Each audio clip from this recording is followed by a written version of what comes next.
Patawid na ang tricycle na yan nang biglang masalpok ng motorsiklo sa Lipa City, Batangas. Nahulog ang tricycle driver habang ang tricycle umikot at bumangga sa kanya. Muntik ring masagasaan ang rider ng motor na nakadapa sa kalsada. Bumaba ang pasahero ng tricycle at humingi ng tulong. Lasing ang rider ng motor ayon sa mga pulis. Nagpapagaling siya at ang tricycle driver sa ospital. Umabot na ng 2.63 billion pesos ang halaga ng pinsala sa agrikultura ng El Nino ayon sa Department of Agriculture. Halos 20 lugar na sa bansa ang nagdeklara ng state of calamity at posible pang madagdagan yan. May report si Tina Panganiban Perez.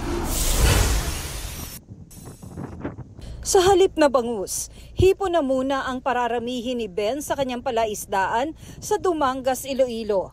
Dahil kasi sa init, nangamatay ang ilan niyang alagang bangus. Mahina ang pagdako nila. Subong kayo tiba mo, singkal ang dagat mo, pait. Pait ang lablab, hindi na makakaon mayo.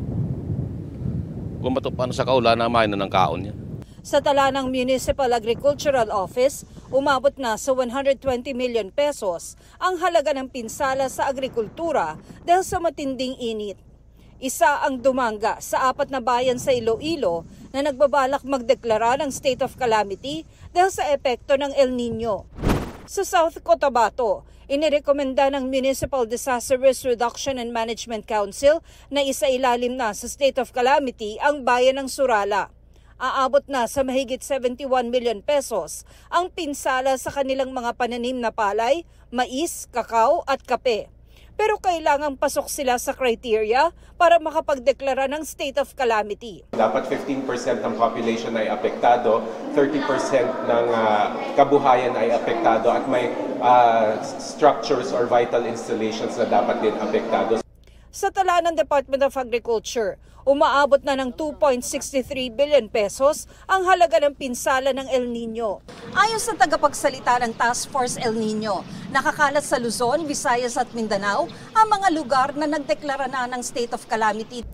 Ang pinsala naman sa palay dahil sa El Nino, umabot na sa mahigit 1.7 billion pesos. Patuloy ang pag-aaral ng Philippine Rice Research Institute para makalikha ng mga variety ng palay na kayang umangkop sa iba't ibang kondisyon sa iba't ibang lugar sa bansa. Tina Panganiban Perez, nagbabalita para sa GMA Integrated News. Ingat po mga kapuso, magiging mainit pa rin sa malaking bahagi ng bansa ngayong weekend. Sa datos ng Pag-asa, tutungtong sa danger level ang heat index o damang init bukas sa 6 na lugar at 10 lugar naman sa linggo. Bukas, pinakamainit sa Catarman, Northern Samar na posibleng nasa 43 degrees Celsius ang heat index at 44 degrees Celsius sa linggo. Sa Aborlan, Palawan, nasa 43 degrees Celsius ang heat index forecast sa weekend. Mainit din sa Metro Manila, 40 at 41 degrees Celsius bukas. Binabati ko sa yung tricycle driver sa viral video kung saan naniningil umano siya ng 1,000 piso sa pasahero niyang foreigner. Depensa naman niya ang pasahero ang nag-alok magbayad ng 1,000. Narito ang aking report. You say 250, turn around. No, I wanted... How much? 1,000. No, it's too much, bro. 1,000 is too much. How much? You. I give you 200. Hindi, 500. No, I can't give you 200. 500. You say 250, turn around. No, I wanted to marketplace. You don't understand me. You don't understand me right. Ang TikTok video na ito ng paniningil ng isang tricycle driver sa naisakay niyang turista sa Maynila umabot na sa 4.1 million views. Ang tawaran, nagtuloy pa hanggang makababa ang turista. 200, okay. 250. 200. 250. 250. No, I say 250. Nang mag-abot na ng bayad, di naman sapat ang panukli ng driver. You have change? Yeah. Oh, you give. Oh, what is this, bro? 150. I go. What? Give. No, this. 150, my tip. You have paper money. My tip. Paper money. Wait. I go change the money. Umani ito ng batikos mula sa netizen pero dumipensa ang tricycle driver. Edit po nyo talaga. Parang may cut puro sa video na yun. How much? Anya, ang turista ang nag-alok ng 1,000 pesos na pamasahe. Pero dahil alam daw niyang sobra ito, siningil niya ng 500. Sino yung nag-alok ng 1,000? Yung Amerikano po nag-alok ng ng 1,000 noon hanggang nagbababa po ng 500. Tapos yung pagbaba niya po, 250 na lang po yung usapan namin talaga noon. Talagang 250 lang po. Bago pa raw makasakay ang turista, nagkasundo na sila sa 250. Hindi ko po isasakay nang wala po kaming usapan yan. Ang tawaran sa video, inakala niya raw na biruan lang at hindi content tungkol sa mga scam. Nasasaktan na ako dahil nasasaktan na yung mga pamilya ko eh. Tapos di na ako makalabas ng bahay. Diba nahiya na po ako. Naggulat ang ilang barangay chairman sa Binondo lalo't nakabantay raw sila para di ito mangyari sa kanilang lugar. Bagamat may police detachment malapit sa binabaan ng turista, hindi raw ito nag-report. Pinopromote namin Binondo para bumalik yung sigla ng Binondo. Safe talaga dito. Talagang isolated lang talaga yan. Sinusubukan pa naming makuna ng pahayagang uploader ng TikTok video na may account name na Saigon Lost. No, I can give you You say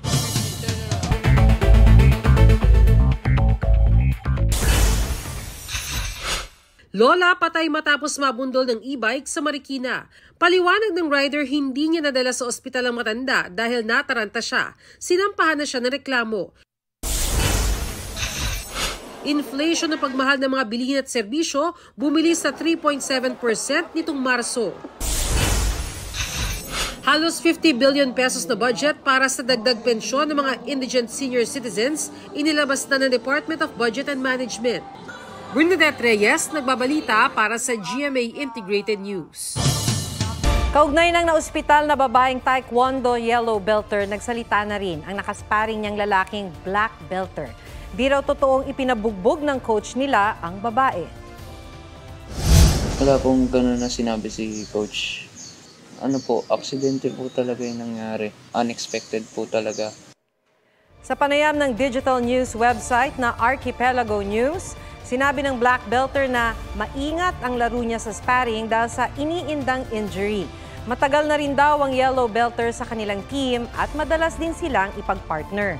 Dumepensa na rin ang ina ng Black Belter. Magsasampa raw sila ng kaso laban sa mga nag-akusa, nanira at naglabas ng litrato ng kanyang anak. Ang ina naman ng Yellow Belter ipauubaya raw sa mga otoridad at kinauukulan ang interpretasyon sa sparring video.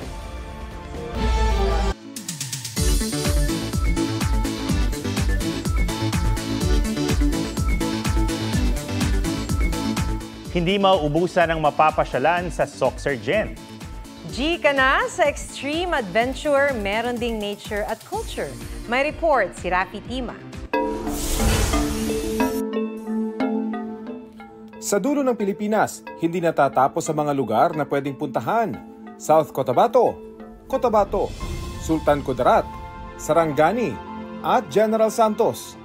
Tara sa Soxargen! Ang pinlan ko is ano ba yung magiging entry point namin and exit point. Kung ano yung lugar na magkakasama or magkakalapit. Grand Moss sa Cotabato, La Palmera Mountains, at Pangadilan Falls sa Sultan Kudarat.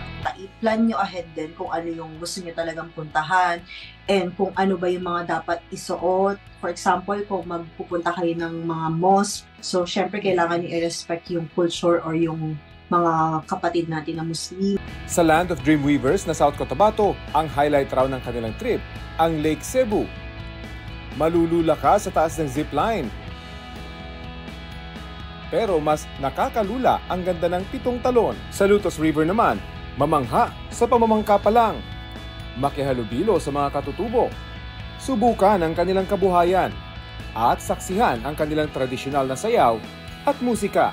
Hindi namin expect na yung mga tao doon, sobrang nilang babait. Feel na feel talaga natin. Parang we're one of the locals. Rafi Tima nagbabalita para sa GMA Integrated News.